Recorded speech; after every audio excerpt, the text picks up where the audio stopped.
안녕하세요. 이호석의 여의도 스타들. 오늘은 경희사이버대학교 조촌호 교수님을 모셨습니다. 안녕하세요. 네, 안녕하십니까. 네, 교수님 처음 뵙겠습니다. 예, 저도 반갑습니다. 네. 교수님 제가 사실은 기후에 관심을 갖기 시작하면서부터 유튜브에다가 기후를 검색하면 자주 나오셔가지고 네. 제가 자주 뵀는데 처음 뵀는데도 되게 반갑고 오늘 또 이제 혹시 나오실 수도 있지 않을까라고 해서 연락을 드렸는데 흔쾌히 나와주셔서 정말 감사드리고 오늘 시간은 이제 금융시장에서 투자를 하시는 분들을 대상으로 네. 우리가 기후를 어떤 관점으로 바라봐야 되는지에 대해서 조금 하나부터 쭉 이렇게 네. 설명을 해주시면 좋을 것 같습니다. 예. 간단하게 인사 한 번만 좀 부탁드리겠습니다. 저는 그 국립기상과학원에서 30년 동안 일을 했어요. 그리고 3년 전에 은퇴를 해서 지금 경희사이버대학에서 기후 변화를 가르치고 있습니다. 예. 네, 알겠습니다. 교수님, 저희 시작을 어디서부터 하면 좋을까요?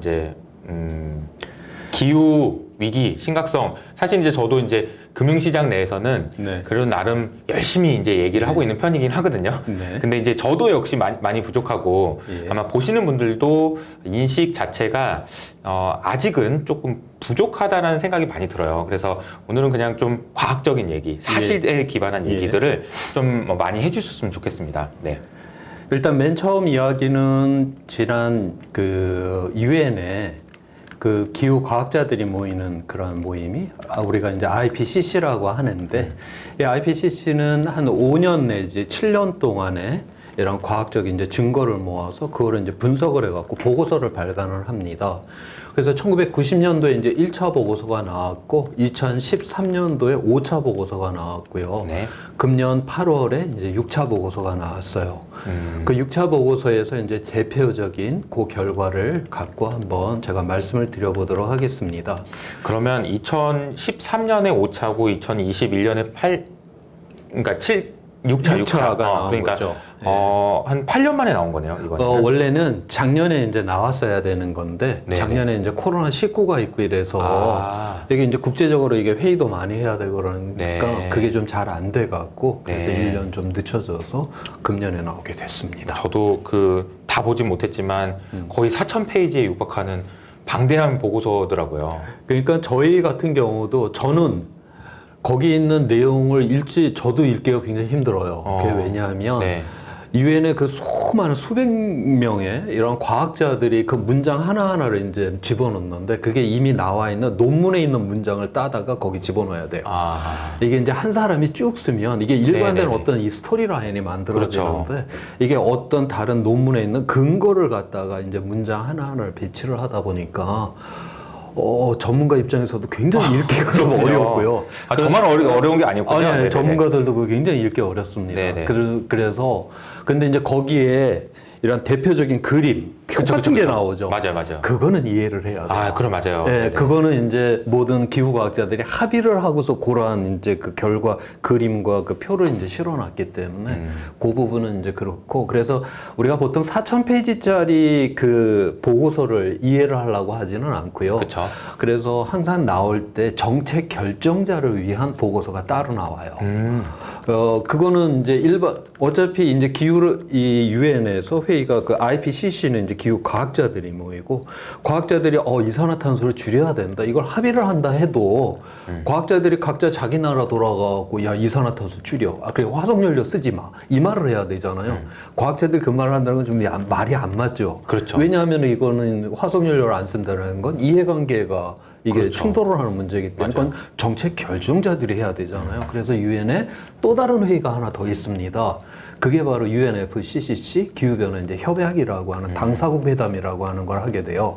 그거는 거기에는 정치가나 외교관들이 모여갖고 그 회담을 하죠. 그래서 거기서는 교토 의정서라든가 파리 기후 협약이라든가 이런 것들은 바로 정책 결정자들이 모여서 그런 협약들을 맺게 되는 것입니다. 네. 그래서 이번에 그 6차 보고서 이렇게 나왔고 그 6차 보고서에서 다시 이런 4,000페이지가 넘는 이런 두꺼운 보고서에서 다시 그거를 요약을 해갖고 정책 결정자들이 알아보기 쉽게 다시 말해서 정치가나 외교관들도 읽어보면 무슨 소리인지 알아들을 정도의 네. 그런 보고서까지 같이 나왔죠. 네.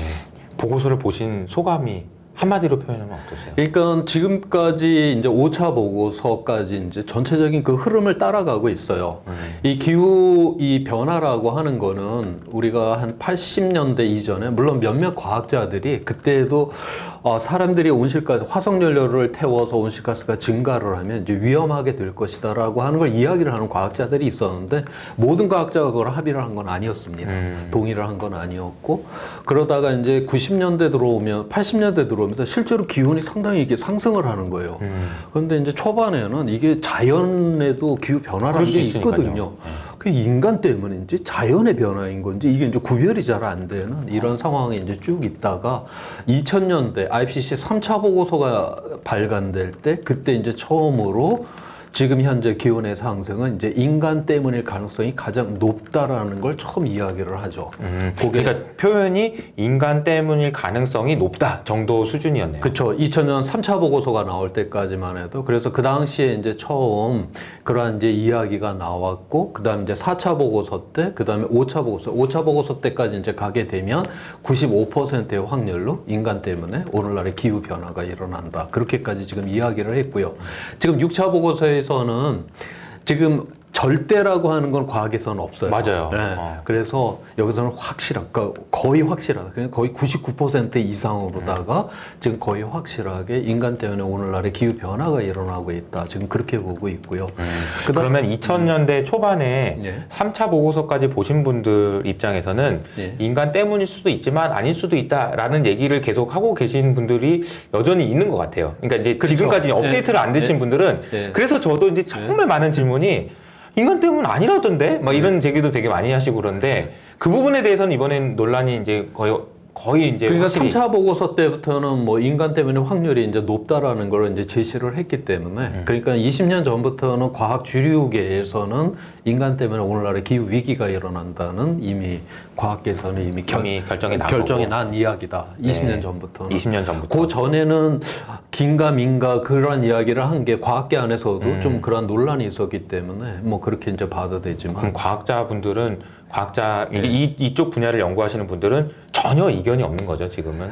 의견이 그래도 뭐 한두 명은 있을 수는 있죠. 1000명 중에. 아, 1000명 중에. 1000명 중에 네, 뭐 100%는 없으니까. 100%라고 하는 건 없으니까요. 자, 그런데 추세를 봐야 되는 것이죠. 추세. 그러니까 맨 처음 1차 보고서가 나올 때는 기온의 변화가 있다. 그런데 이제 이게 자연 때문인지 이제 인간 때문인지 뭐 약간 그런 불확실성이 있다. 그다음에 이제 2차 보고서가 이제 나올 때쯤 돼 갖고서는 그 이제 97년도에 나왔었는데 그때는 뭐 이거는 인간 때문에 뭐 가능성이 조금 있다? 뭐 이 정도 이제 언급이 되고. 그렇지만 이제 3차 보고서 때는 이거는 뭐 67%의 확률로 이건 인간 때문에다 정량적 데이터를 제시를 하거든요.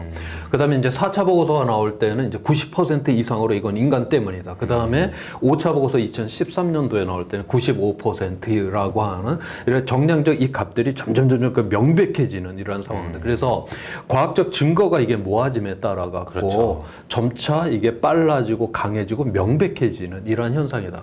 제가 이제 기상학과 요즘 이제 대기과학과라고 하는데 그걸 이제 80년대 나왔는데 제가 학교를 다니던 시절만 해도 기후변화라는 과목이 없었어요. 기후 변화라고 하는 이 용어도 거의 쓰지도 않았고요. 네. 이거는 거의 1990년대 이후부터 조금씩 이게 알려지기 시작하고 요즘에 이제 대기과학과 하면 기후가 굉장히 이게 주력이거든요. 네. 그러니까 이거는 전통적으로 있었던 이런 학문의 분야라기보다는 지금 만들어지고 있고 과학적 증거가 모아짐에 따라서 더욱더 이게 명백해지고 있는 이러한 상황 속에 있다. 그래서 이 추세 자체는 단 한 번도 이게 사람 때문에 일어나는 기후변화가 아니다. 이걸 거꾸로 가본 거는 없다라는 거죠. 그럼 반대쪽의 증거는 발견된 게 거의 없다라는 얘기네요. 그러니까 지금까지 반대쪽에서 그 수많은 이제 반론들이 여러 가지가 있었는데 그거는 다 반증을 통해서 완전히 다 깨져버렸고. 그렇군요. 예.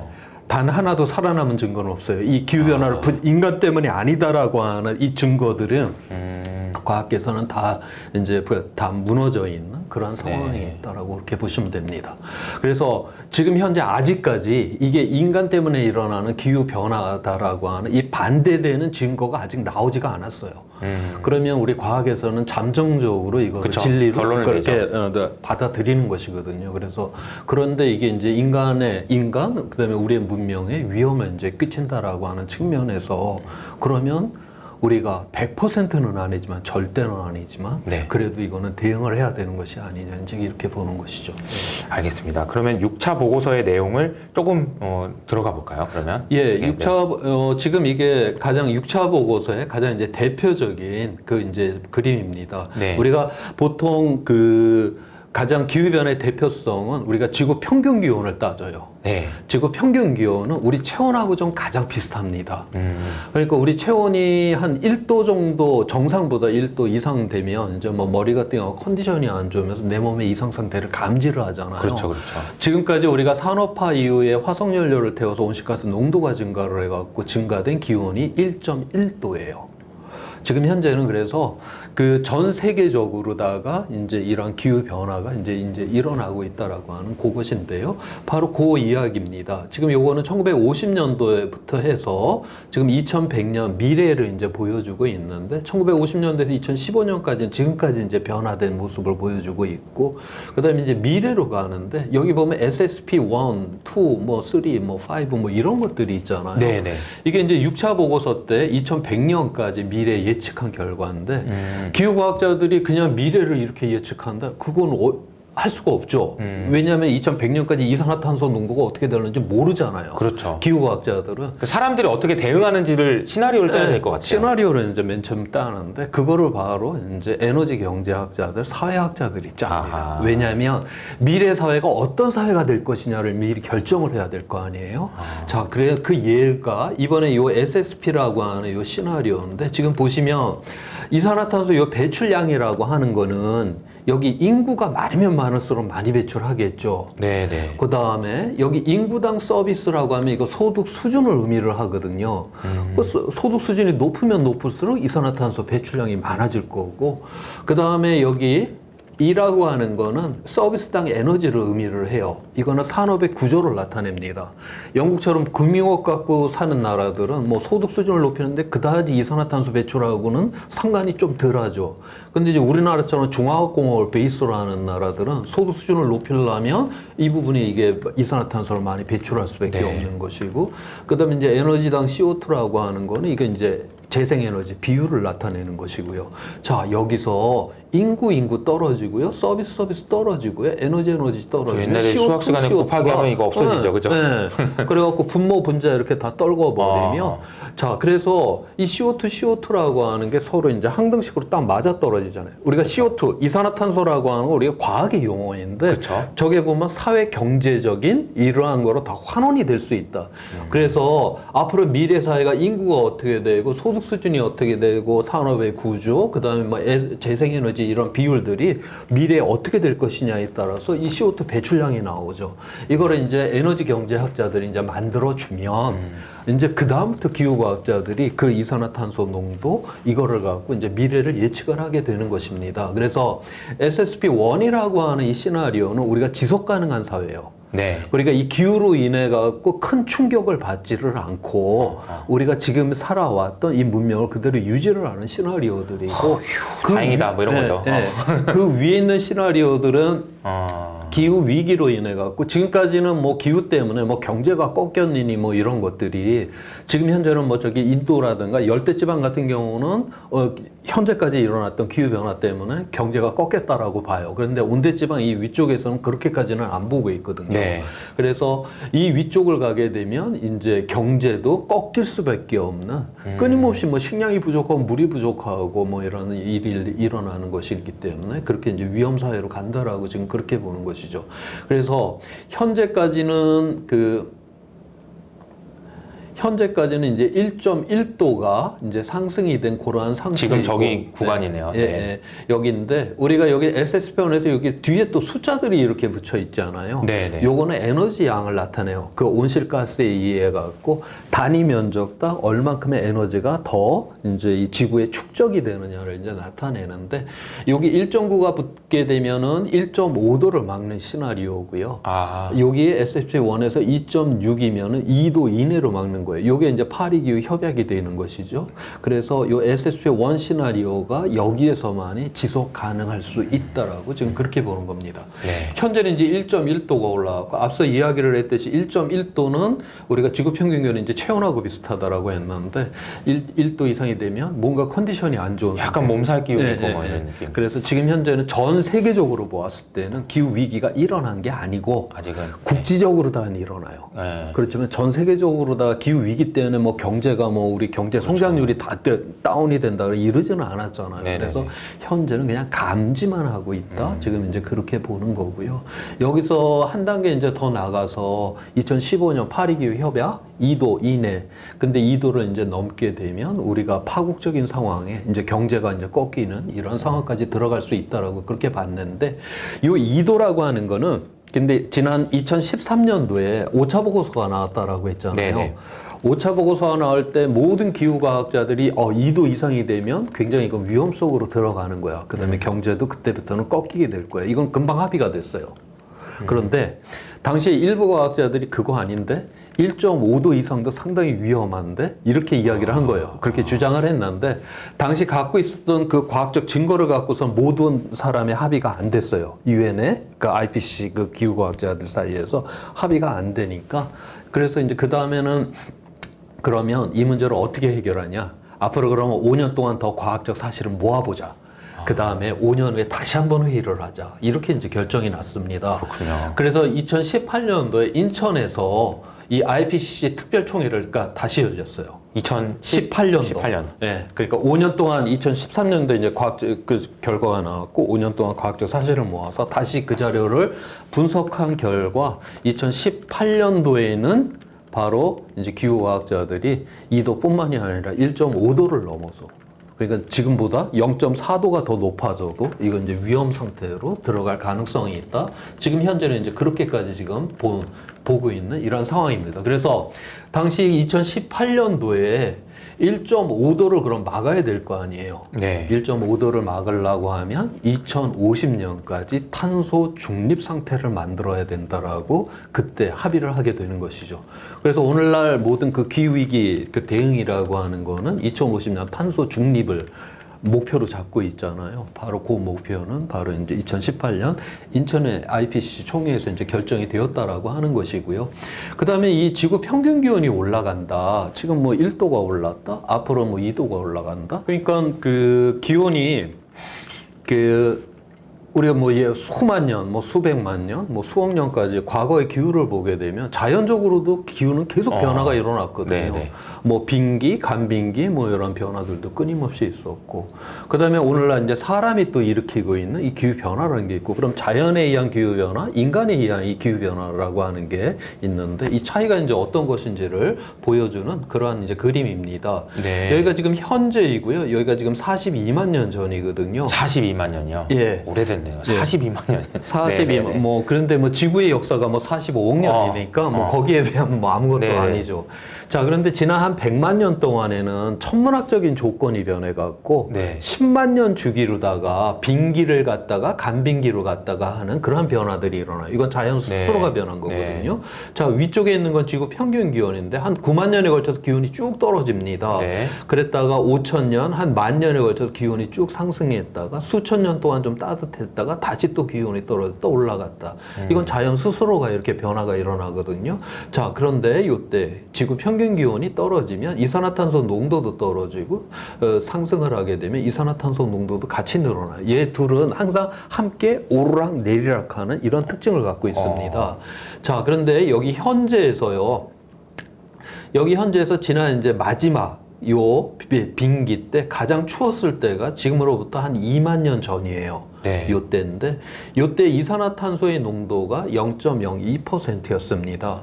그러니까 공기 중에서 10,000개 공기 분자 중에서 2개가 이제 이산화탄소였던 것이죠. 자, 그런데 자연적으로다가 얘가 이제 증가를 하기 시작을 했어요. 여기 한 10,000년 동안 증가를 했거든요. 그래서 0.03%가 됐습니다. 10,000년 동안 0.01% 증가했네요. 예. 요게 이제 이 자연에서는 굉장히 이게 빠른 속도로 이제 증가를 하는 속도거든요. 근데 사람들은 지금 화석연료를 태워갖고 100년 만에 0.01%를 늘려놨어요. 아, 그러니까 그래서 지금- 만년 동안에 있었던 일을 100년 동안. 예, 100년 동안. 그러니까 우리는 자연에서 가장 빠른 속도보다 100배나 빠르게 지금 이산화탄소 농도를 지금 증가시키고 있다라고 하는 거죠. 100배. 예. 네. 그다음에 이제 기온을 보게 되면 2만 년 전에서 요 10,000년 동안에 걸쳐 갖고 4도가 상승을 했어요. 요 빙기 때에서 오늘날 우리가 살고 있는 요 간빙기까지 오는데 4도가 상승을 했는데 여기 이제 과학자들이 요 상승된 이 속도를 다 이걸 분석을 해 보면 가장 빠르게 변화된 속도가 1000년에 1도가 변하는 거예요. 자연에서는 네. 1000년에 1도 상승이 가장 빠른 속도인데 지금 사람들은 100년에 1도로 변화시켰습니다. 그러니까 지금 10배나 빠르게 지금 기온을 상승시키고 있다라고 하는 거죠. 그래서 인간에 의한 이 변화가 뭐 100배, 그러니까 100배, 10배씩 지금 빠르게 변화를 시키고 있다. 그러다 보니까 이렇게 변화의 크기보다도 변화의 속도가 너무나 빠른 거예요. 이건 자연에서 있지 않는 속도예요. 이렇게 되다 보니까 근데 교수님 네. 이 그림을 보고도 질문을 많이 받는 질문 중에 하나가 뭐냐면요. 예. 지구 온도가 시원해지기도 하고 따뜻해지기도 해요. 예, 예. 근데 이 그림을 보면은 예. 이제 추워질 차례인 것 같은 거죠. 그렇죠. 뭐 올라왔으니까 이제 추워질 네. 차례. 그러면 이제 괜찮아지는 거 아니야? 추워질 차례인데 네. 이게 추워지려고 하면 이산화탄소가 어느 정도 이하로 이게 떨어져 있어야 되는데 지금 이게 한 0.025% 이하로 지금 내려가 있어야 돼요. 그래야지 얘가 떨어질 수가 있는데 지금 현재는 거의 불가능하다고 보고 있습니다. 이미 많이 네. 올라갔군요. 네, 네. 지금 빙기로 가기에는 굉장히 지금 어려운 지금 상황이다라고 지금 그렇게 보고 있고요. 그래서 지금 워낙 인간이 지금 이 증가의 속도가 이산화탄소 이게 100배란 말이죠.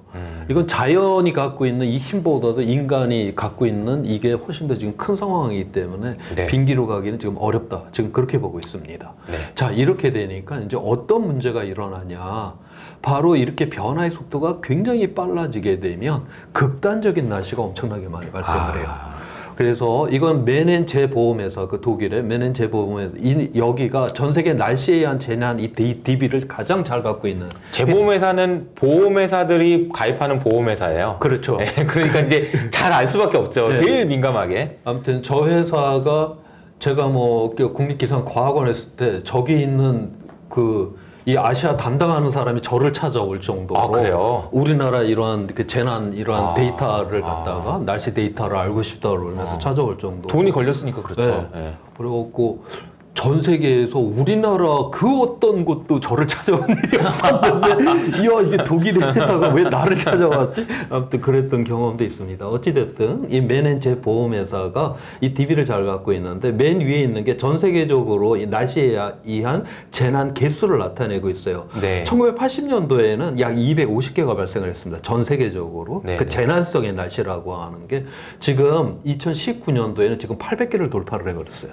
3배 이상이 돼버렸잖아요. 네. 지금 처음에는 그리고 이 증가 속도가 점진적이다. 2000년도가 되면서 이 증가 속도가 확 이렇게 꺾이면서 이제 쭉 올라가 버리는 이런 특성을 보이고 있죠. 그래서 고작 우리가 1.1도밖에 상승은 안 했지만 극단적인 날씨는 지난 40년 동안에 지금 3배 이상으로 지금 증가를 하고 있고 이것이 점점 더 빨라지게 되면 이 극단적인 날씨가 궁극적으로다가는 마지막 단계에서는 농업이 붕괴가 될 수가 있다라고 하는 거죠.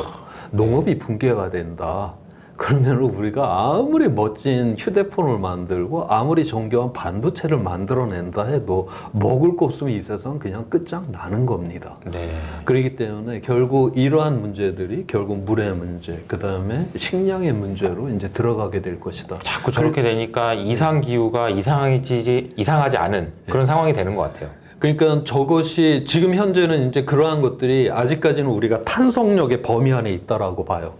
우리가 볼펜 시험 앞에 늘렸다가 줄였다가 늘렸다 줄였다. 예, 그거는 이제 밖에서 이제 충격을 준다. 우리가 이런 충격을 줬다가도 그 충격이 끝나면 다시 제자리로 돌아오지만 이게 이제 확 당겨서 복원력을 상실을 해버리죠. 이게 쫙 늘어나면 이제 안 줄어들죠. 네. 이제. 그런데 아직까지는 이 탄속력을 지금 감지를 하고 있는 수준이기 때문에 아직 탄속력이 있다라고 보는데 저게 이제 어떤 임계치를 넘어가면 네. 탄속력이 붕괴가 된다.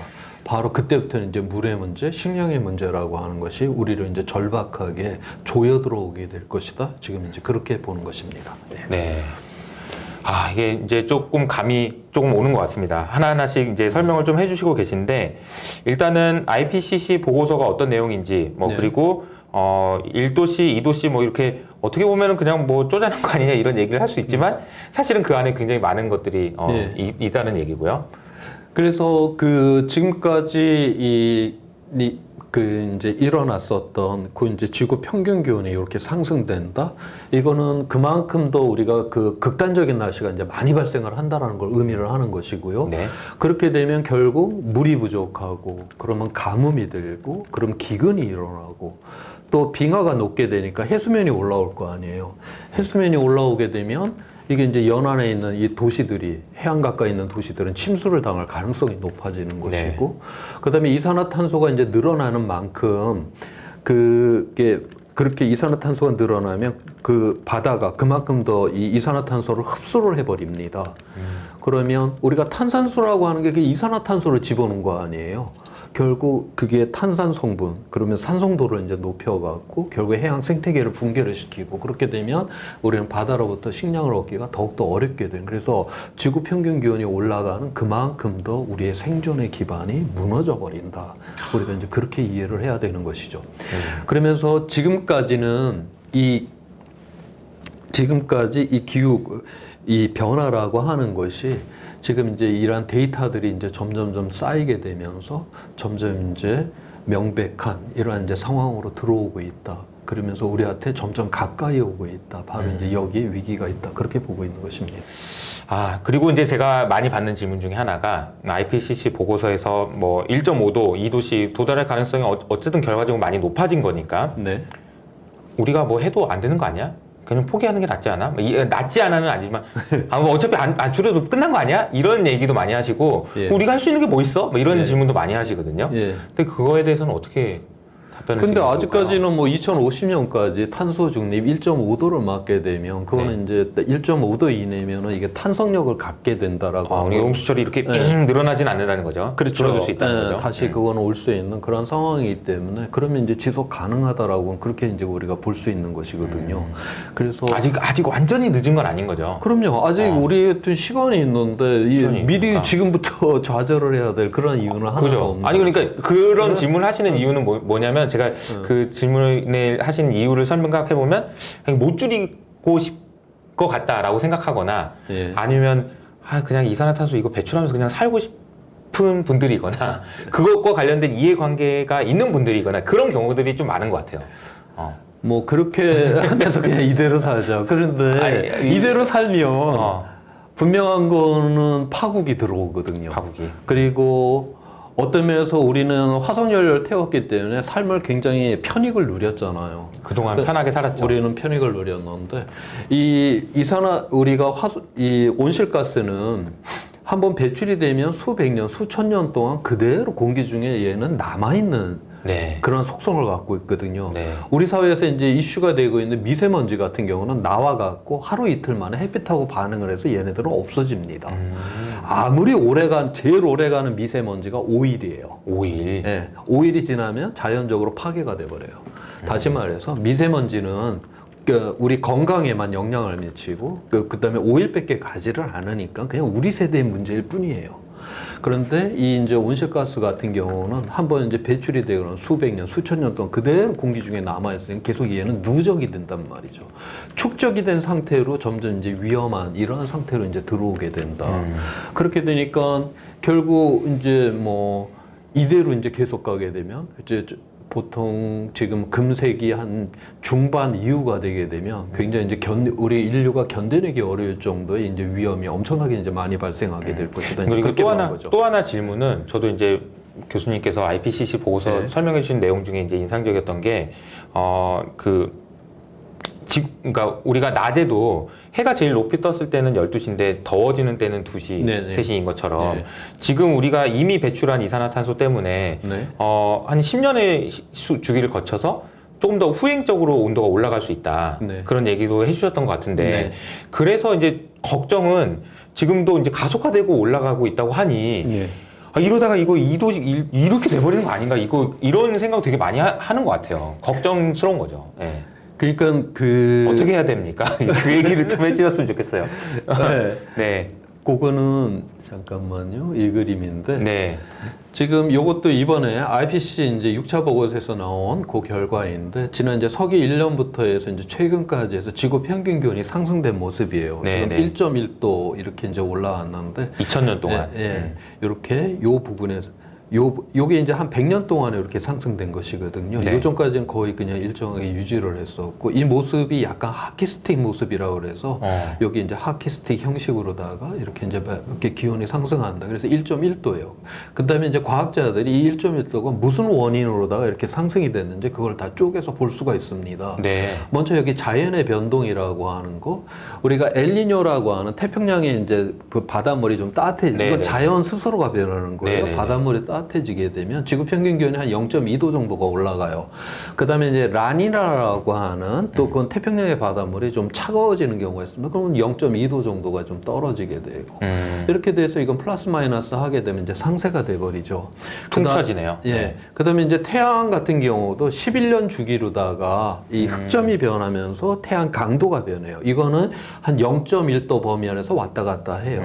큰 의미 없는 거죠, 예, 저거는. 그래서 이 자연적인 이 변동이라고 하는 거는 다 고려를 해보면은 지금 이 상승을 설명을 할 수가 없습니다. 네. 자, 그런데 온실가스만을 갖고 지금 설명을 해보게 되면 지금 1.5도가 올라가야 돼요. 아, 그런데 이미. 예. 근데 지금 1.1도밖에 안 올라갔잖아요. 그럼 누가 예. 그건 바로 미세먼지가 못 올라가게. 미세먼지가. 예, 네. 미세먼지가 그 중에서도 이 황산염이라고 석탄을 뗄 때 나오는 그 먼지는 햇빛을 차단시키는 효과가 있어요. 그래요.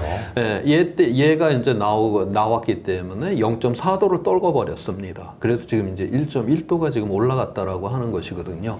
자, 그런데 우리가 지금 이제 앞으로 정말 이산화탄소를 이제 줄인다 해갖고서 열심히 줄인단 말이에요. 이산화탄소는 석탄에서 이제 주로 많이 나오니까 이산화탄소를 줄이게 될 때 석탄을 이제 덜 사용을 하게 되면 미세먼지도 덜 나온단 말이죠. 아, 그렇군요. 예, 그러면은 얘는 냉각 효과가 있는데 얘는 기온을 이제 높이는 효과고 얘는 그런데 일주일밖에 안 가는 거니까 단기적으로다가 갑자기 없어지죠. 아, 그래서 순간적으로다가는 이제 1.5도를 좀 넘었다가 그랬다가 점차 1.5도 아래쪽으로 안정이 될 거다. 그러니까 1.5도를 막는다라고 하는 그런 시나리오라 할지라도. 그래서 첫 번째로 그러니까 미세먼지가 없어지면서 생겨나는 올라가는 효과는 그러니까 또 어쩔 수 없는 상황인 거네요. 그렇죠. 저희가 이제 그래서 우리가 오버슈팅이라고 해요. 한번 팍 쳤고 올라갔다가 우리가 1.5도를 막는다라고 2050년까지 완전히 화석연료를 거의 안 쓰는 상태를 만들잖아요. 네네네. 그런데 제 미세먼지 이 효과 때문에 한번 이렇게 올라가주는 이 효과가 있고, 그 다음에 좀 전에 이 말씀하셨던 지연 현상이라고 하는 게 있죠. 네, 그렇죠. 그러니까 우리가 보통 온실가스가 공기 중에 이 영향이 드러나려면 전 세계 바다 표면이 뜨끈뜨끈해져야 돼요. 근데 그거는 최소한 10년 정도 이상 걸린다라고 보고 있거든요. 네네네. 그래서 우리가 그 뭐 작년에 뭐 호주에서 뭐 7개월 동안 가뭄이 있고 산불이 났다. 그거는 지금 온실가스 농도에 대한 반응이 아니에요. 네. 우리가 벌써 10여 년 전에 배출했던 그 온실가스가 지금 드러나는 것이거든요.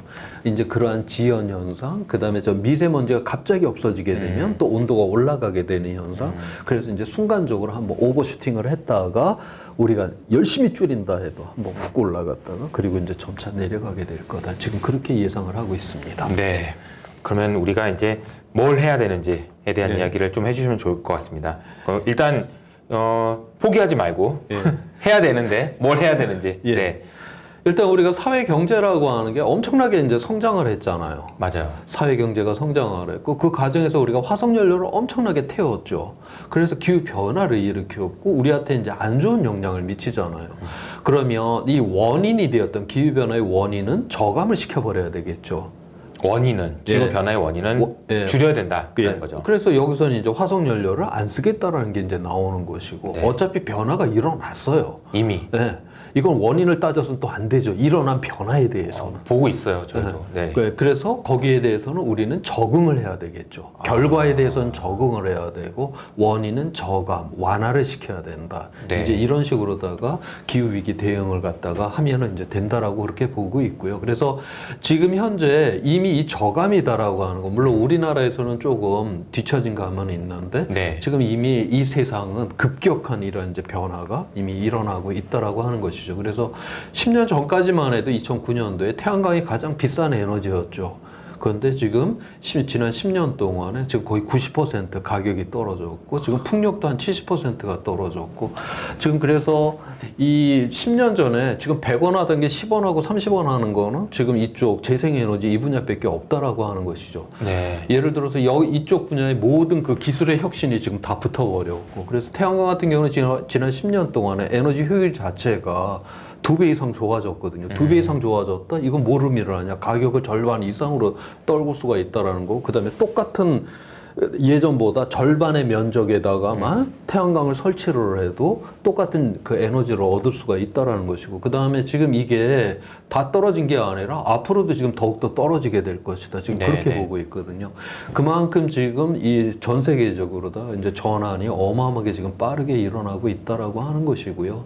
그래서 지금 2001 여기 재생과 비재생 에너지의 비율인데, 여기 재생에는 수력도 이제 포함이 된 그런 부분인데, 어찌됐든 저기서 재생은 뭐고 비재생은 뭐예요? 그러니까 재생은 재생은 수력, 그 다음에 태양광, 그 다음에 풍력. 이거는 이제 재생을 할 수 있다라고 하는 거고. 다시 생산될 수 있다. 예, 예. 비재생은 이제 화석연료를 베이스로 한 이제 석유, 석탄, 이제 가스를 이제 의미를 하는 것이죠. 네네. 자, 여기에서 우리가 2001년도만 해도 요 재생 에너지가 20% 정도고, 비재생이 이건 새로 만드는 걸 의미를 해요. 네네. 기존에 있던 것 말고. 기존에 신규 그해 이제 새로 만든 거를 의미를 하는데, 요게 이제 2대 8이었었는데 지금 20년 만에 거꾸로 뒤집혀 버렸잖아요. 지금 비재생 에너지가 20% 미만으로 떨어졌고, 지금 현재는 재생이 80% 이상. 저걸 보면 우리 감이 안 오는 게, 우리나라는 저렇지는 않는 그렇죠. 거잖아요. 우리나라는 저렇지가 않죠. 전 세계적으로 봤을 때는 이미 저렇게 되고 있다. 이미 저렇게 되고 있더라. 지금 전환이 정말 이만큼 일어나고 있고, 그다음에 이제 탄소 중립, 그러니까 2050년까지 거의 화석 연료를 안 쓰는 상황을 만들어낸다. 이렇게 되게 되면 지금 2015년에 전 세계적으로다가 이 전력 분야 그 인력이 2,500만 명이라고 하는데, 2050년은 1,000만 명이 늘어날 거라고 그렇게 보고 있어요. 왜냐하면 이제 내연기관 이러한 차라든가 이런 건 거의 이제 퇴출이 되기 때문에 다 전기를 사용을 하다 보니까 바로 이제 전력 분야에 이렇게 인력이 이제 늘어난다는데, 일자리가 늘어나는데 많이 늘어나고 줄어드는데 또 많이 줄어들 것 같아요. 그렇죠. 네. 그런데 이제 전력 분야만 이렇게 보게 되었을 경우 2050년에 여기 연두색으로 되어 있는 거는 재생 에너지 분야 쪽에 늘어나는 인력이고, 그다음에 여기 빨간색이 저장이라고 되어 있는데, 재생 에너지는 간헐적 분산적으로 들어오잖아요. 그렇기 때문에 이건 저장 기술이 엄청나게 중요를 하죠. 그리고 우리가 전통적으로 알고 있는 화석이나 이 핵 쪽은 그다지 많이 비교를 한다라고 많이 줄어들 거라고 보는 거네요. 네. 여기서 뭐 줄어든다가 아니라 그때도 뭔가 이제 늘어난다라고 지금 보고는 있는데, 이게 상대적으로 다 재생 에너지에서 새로운 일자리는 이제 늘어나게 될 것이다. 지금 그렇게 보고 있는 것이죠. 그래서 요거 블룸버그에서 이제 나온 자료인데 2019년에 예측을 한 겁니다. 네네. 2019년에 기온을 2도로 제한하는 경우, 그러니까 파리기후 협약이에요. 이거는 탄소 중립, 2050년 탄소 중립이 아니라 2도로 제한하는 그 경우에 대한 시나리오인데, 지금 2050년도가 되면 이 태양광, 이 풍력에서 이게 48%가 이쪽에서 이제 그 에너지가 생산이 되어야만 한다라고 하는 거죠. 만약에 이거를 갖다가 탄소 중립, 2050년 탄소 중립을 만들면은 이쪽 화석연료 이것도 거의 0으로 떨어져 버려야 되는 것이고, 그러면 훨씬 더 이거 확장이 가파르게 해야 되겠네요. 해야 되는 것이고, 지금 2도만으로 막는다 해도 앞으로 투자되는 이 비중이 풍력에 5조 3천억, 태양광이 4조 2천억, 배터리에 11조, 그 다음에 그리드가 이 분산형 전력망을 만들어야 되니까 11조. 이게 원이 아니라 이게 달러입니다, 지금 전 세계적으로. 그래서 새로운 투자도 다 이러한 분야에서 일어난다. 이만큼 지금 이러한 전환이라고 하는 이 자체가 지금 급격하게 지금 일어나고 있다. 그래서 지금 그냥 이건 제가 보는 이제 관점에서 보게 되면 결국 이 서양이 지금 이제 이 새로운 판을 만들려고 한다라고 하는 이러한 관점. 이건 뭐 언론에서도 뭐 이렇게 이제 해석을 하는 경우들이 많이 있는데, 그러니까 이 화석연료로다가는 더 이상 새로운 세상을 만들기는 거의 어려운 세상. 올 때까지 왔다라고 하는 거죠. 그래서 이게 이제 판을 갖다 확 바꿔버리면 완전히 새로운 판이 벌어지잖아요. 우리가 2차 대전 때 그 잿더미가 됐지만 그 다음에 그 2차 대전 이후에 성장이라고 하는 거는 뭐 어마어마한 유럽의 그 성장은 엄청났잖아요. 맞아요. 판이 갈아지면은 바로 그런 세상이 만들어진다. 그래서 오늘날 이러한 서양에서 이러한 어떤 이 에너지의 전환이라고 하는 이 부분은 물론 뭐 기후위기 대응이라고 하는 커다란 대의도 있지만 굉장히 실리적인 이러한 부분도 있다. 다시 말해서 이때까지 화석연료 시대에 서양이 이 세상을 지배를 했잖아요. 재생에너지의 시대를 만들어 놓고 이것도 지배를 하겠다라고 하는 그런 측면이 있지 않나. 저는 이제 그렇게 보는 것이고, 하나 더 이야기를 하자면 지난 6월 달에 G7 회의가 있었잖아요. 네네. 그때 G7 회의 때 이제 그 기후 환경과 관련된 그 합의문이 하나 나왔죠. 그 합의문 내용이 뭐냐면 첫 번째가 이제 1.5도를 막아야 된다라고 하는 거, 그거는 이제 지난 2018년도에 이제 인천 거기서 그 과학자들이 합의를 한 거 아니에요? 네네. 이제 정책 결정자들이 해야 될 거 아니에요. 그래갖고 그거를 금년 11월에 이제 영국에서 그 글래스고? 예, 네. 거기서 이제 그 기후변화 협약을 이제 1.5도와 관련된 2050년 탄소 중립과 관련된 그 협약을 맺어야 되죠. 거기에 이제 적극적으로 이 G7 국가가 지원을 한다. 그다음 두 번째가 지금 현재 그 전 세계적으로 그 생물 멸종률이 어마어마하게 빨라요. 그래서 금년 10월 달에 또 하나의 그 유엔의 당사국 회담이 또 열립니다. 올해 10월이요? 10월에요. 그러니까 11월에 열리는 건 유엔 기후변화 협약 당사국 회담이고 10월 달에는 중국에서 유엔 생물 다양성 당사국 회담이 또 열려요. 이거는 기존의 그 해양하고 육지의 30%를 야생으로 그냥 묶어두겠다. 사람이 개발 안 하는 지역으로다가 그래서 이 생물 다양성을 이제 보존을 하겠다라고 하는 이 회담이 기다리고 있습니다. 자, 그런데 이 회담을 그냥 이렇게 이게 협약을 맺게 되면 제3세계 국가들이 여기 합의를 안 해주죠. 아니 자기네들도 이제 경제 성장하고 좀 잘 살아보려고 하면 네. 자기네들도 이 환경을 좀 파괴를 해야 되고 그다음에 석탄 발전소도 져야 나도 되고 나도 좀. 이렇게 해야 되는데 갑자기 이거를 개발을 못하게 막는다? 사다리를 너무 세게 걷어차는 거 아니에요? 그래갖고 당연히 그래서 세 번째 합의문이 그 합의가 뭐냐? 이 잘 사는 나라들이 매년 1,000억 달러를 갖다가 그거를 이제 모아서 바로 제3세계를 지원을 한다라고 하는 그 부분이 들어갑니다. 이게 1,000억 달러. 굉장히 이제 이 원조 아니에요. 어떤 면에서 굉장히 희생하고 뭐 그러는 것처럼 보이죠. 자, 그런데 빌려주는 거잖아요. 빌려주는 것도 있고 무상 지원도 있겠죠. 그런데 자, 이게 무상 지원이 된다 해도 자 보세요. 이 1,000억 달러를 그러면 이 제3세계가 다 그러면 이제 그걸 합의를 해주고 그 돈을 달라고 애를 쓸 거 아니에요. 그러면 근데 이 제3세계가 기술력을 갖고 있지는 않잖아요. 뭐 당연히 이제 석탄 발전소 이런 거는 짓지는 못하니까 바로 이제 그런 서양의 표준이 된 이러한 이제 재생 에너지의 그런 표준 기술들이 다 들어가게 되겠죠. 이 세상이 다 이제 재생 에너지에 판이 깔린다라는 거예요.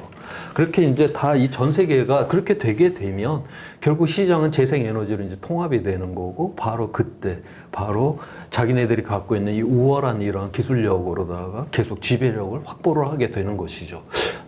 지금 그러한 어떤 판들이 지금 벌어지고 있는 이러한 상황 속에서 지금 이제 우리나라가 좀 더 그러한 전 세계의 이런 흐름과는 조금 다르게 우리는 좀 가고 있다. 어떤 면에서 좀 기후 위기보다는 바로 지금 이 판가리의 세상에서 우리가 그걸 따라가지 못하고 있다라고 하는 거, 거기에 대한 인식이 굉장히 떨어져 있다라고 하는 거, 바로 이게 굉장히 위기가 아닌가 좀 그렇게 보고 있어요. 그래서 지금까지 우리가 뭐 석탄 원전을 통해 갖고 굉장히 그 전력을 싸게 공급을 해 갖고 굉장히 이제 우리가 무역 경쟁이라든가 이런 데서도 굉장히 이익을 보았는데 이제 앞으로는 그러한 세계가 상대적으로 비싼 에너지거든요. 이 재생 에너지가 워낙 지금 이제 가격이 내려와 있기 때문에 그래서 지금 현재대로 이렇게 가게 되면 지금까지 우리의 성공적인 방식이 앞으로는 아닐 수도 있다. 우리의 발목을 잡아버릴 수가 있다라고 하는 지금 그러한 상황입니다. 이거는 제가 아까 네. 방금 그 PPT 자료에서 네. 보면은 그러니까 이제 투자하는 돈들을 다 더해 보니까 예. 한 30조 달러 정도 예. 되는 것 같아요. 예. 그러니까 블룸버그의 추정에 예. 의하면. 예. 근데 이 문제는 이 30조 달러는 돈에 들어가니까 이제 제가 예. 좀 설명을 예. 드리면 미국의 GDP가 한 20조 달러 정도 예. 되거든요. 예. GDP의 1.5배 정도 되는 수준을 어마어마한 돈을 쏟아내겠다는 거예요. 2050년까지 이제 쏟아붓겠다는 예. 거죠. 돈이 어디서 나냐는 거죠. 예. 그 돈은 어디서 나냐는 거죠. 그러니까 이게 이제 사실은 투자를 해야 된다라는 건 알겠어요. 근데 그 돈은 누가 되냐는 거죠.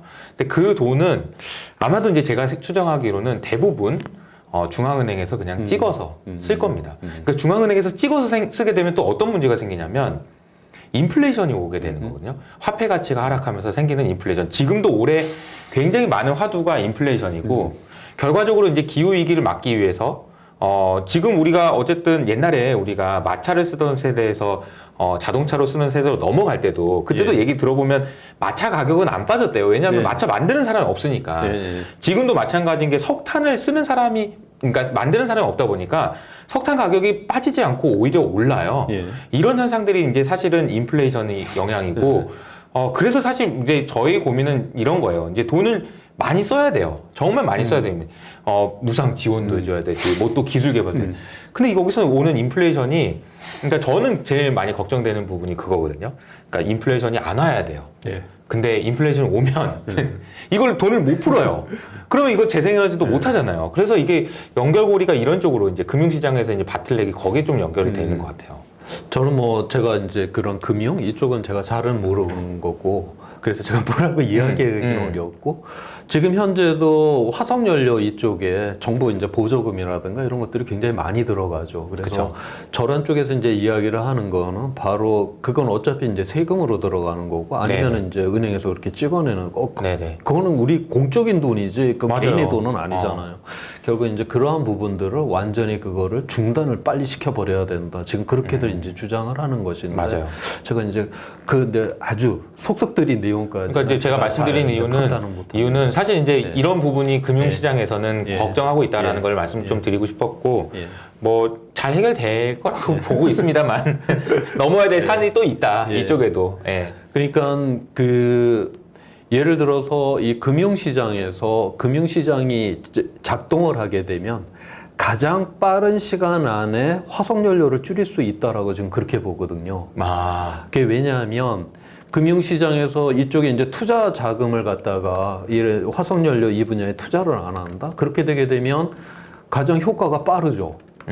그래서 다른 그 어떤 것들보다도 다른 것들은 뭐 도시를 뭐 이렇게 그러니까요. 도시를 그 에너지 효율이 좋은 도시로 만들어야 된다 이런 거 다 시간이 엄청나게 걸리고 인프라 자체를 바꿔야 되는 거고 맞아요. 재생 에너지 전환을 해야 된다 뭐 이런 것도 그게 1, 2년 이내 일어나는 일이 아니잖아요. 우리가 내연기관차에서 전기차로 간다 이것도 마찬가지고 다 이 시간이 걸리는데 그래서 금융 이쪽 투자 쪽에서 여기에 대해서 적극적으로 반응을 해준다. 바로 이제 반응을 해주게 될 때 어차피 이 화석연료는 지금 투자를 하게 되면 이건 좌초자산이 된다라고 하는 맞아요.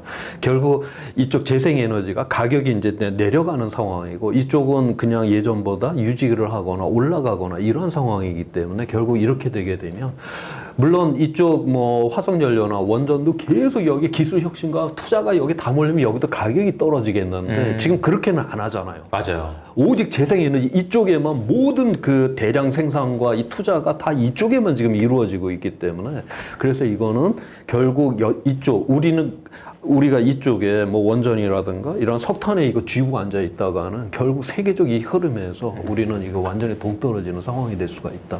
지금 이제 그렇게까지 보고 있습니다. 금융시장이 작동을 하면 화석연료를 가장 빠르게 줄일 수 있다. 예, 그거는 저도 이제 불만을 많이 하겠습니다. 여기서. 논문에서 나오는 네, 논문에서. 이야기입니다. 네, 알겠습니다. 네, 네. 아무튼 감사합니다. 제일 빠르게 효과적으로 그래서 월드뱅크의 김용 총재도 그 말씀 하셨던 것 같아요.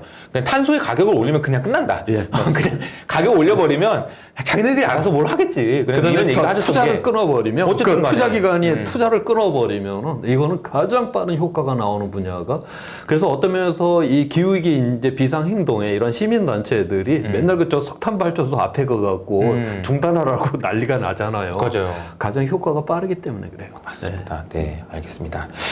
이게 뭐 얘기를 하다 보니까 시간이 많이 지났는데 뭐 또 그 다음에 또 어떤 내용을 요 PNS라고 하는 이 자료는 우리 과학자들이 보통 이제 사이언스 네이처에 이제 논문이 나오면은 훌륭한 과학자들 그렇게 이야기하죠. 가문의 영광이죠. 그런데 우리 과학자들 사이에서 PNAS에서 논문이 나오면 저거를 더 쳐줘요. 아, 그래요? 왜냐면은 사이언스 네이처는 자기가 좋은 논문을 쓰면 거기서 이거 억셉트를 해주는데 저기서는 저기 PNAS는 미국 과학회보라고 하는 건데 네.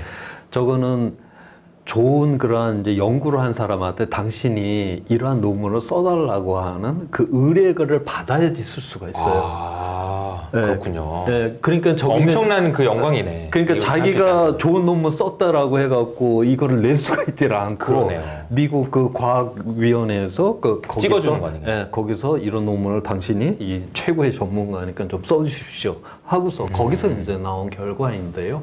이 결과로 이렇게 보게 되면 오늘날에 이제 이 기후라고 하는 게 급변적으로 지금 붕괴가 일어나고 있어요. 이게 붕괴가 일어나면 결국 이제 뭐 물이나 앞서 이야기를 했던 식량이나 이런 게 이제 부족하게 되면 결국 우리의 문명이 이제 흔들린다.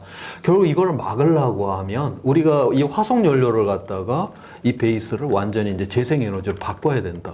지금까지 우리는 이 화석연료 기반의 이 문명인데 이거를 바꾼다라고 하는 거 이것도 우리가 이제 2050년까지 바꾸다 보니까 이제 급변적으로 이제 바꿔야 된다라고 하는 우리가 거지. 이제 전환 위험, 트랜지션 리스크 이렇게 말을 하죠, 그죠? 결국 그래서 기후의 그 급변적 붕괴를 막기 위해서는 사회적인 급변적 전환이 지금 필요하다라고 하는 것이고요.